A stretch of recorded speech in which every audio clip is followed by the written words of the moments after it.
Hello, little friends. Welcome to the Children's Sabbath School study. This week's lesson is titled The True Prodigal, with the memory verse. I will set out and go back to my father and say to him, Father, I have sinned against heaven and against you. I am no longer worthy to be called your son. Make me like one of your hired servants.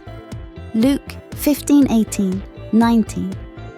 The message tells us God's love for us inspires us to serve Him. Now pay attention to this week's story. Think about the latest news you've heard related to natural disasters, epidemics, or crime. How do you feel realizing all the pain in the world? How do you think God feels? Any work for me, sir? Asked the unemployed worker to the farmer. I can do anything. Sure, with those well-kept hands of yours. Do you think I'm foolish? I see you're eyeing my clothes, sir. They're a bit ragged. I haven't had much luck lately. I see. No one's had luck these days. This famine has hit us all.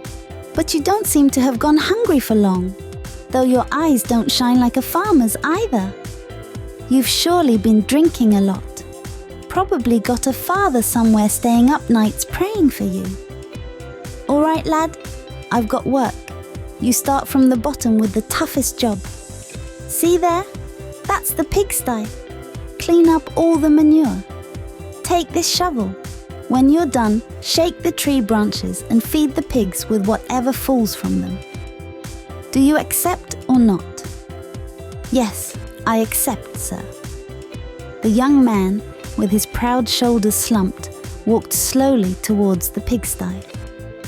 As the young man cleaned the manure, he tried not to pay attention to that place that smelled so bad, remembering better times. He longed for the comfortable home he had in the city. He also remembered all his friends. He had been the center of the town at one point. His parties with plenty of food and drink were famous and also costly. Had he really spent all his inheritance? Well, there was no more to be had. With a conscience burdened almost to the point of pain, the young man remembered the day his father had given him the money.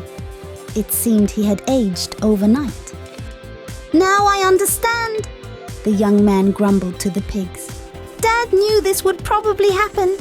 That's what he was trying to tell me. After finishing cleaning, the young man climbed the tree whose branches hung over the pigsty. Moving it back and forth, he hoped enough acorns would fall for the animals and some extras for him.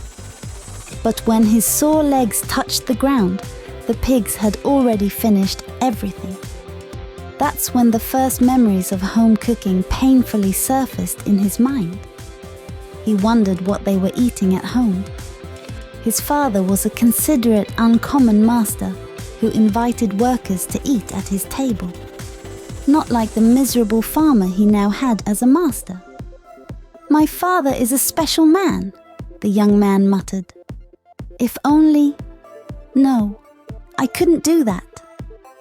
The days passed with a predictable routine, until the moment he realized he had reached the limit of what he could bear. He had to decide. There was no other choice. That's when a window opened and the fog in his brain cleared. Why hadn't he thought of that before? I will go back to my father's house where there is abundant food and the same respect for everyone. I will say to my father, I have sinned. Let me clean your barn. Before he knew it, he was running towards his home. All the way, he recited his confession.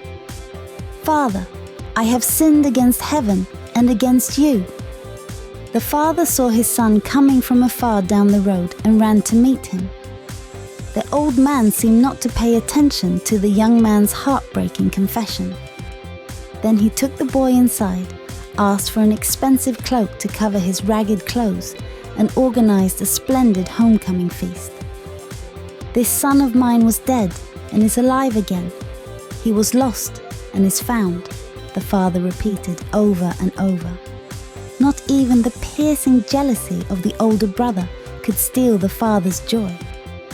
He was dead and is alive again, lost, and I have found him.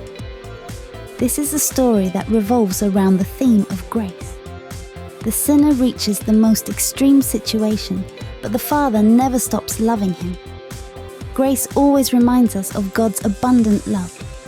If you want to know more details, look in your Bible at the passages Luke 15:11, 32, 1 John 3, 1 Ephesians 3, 8, 9.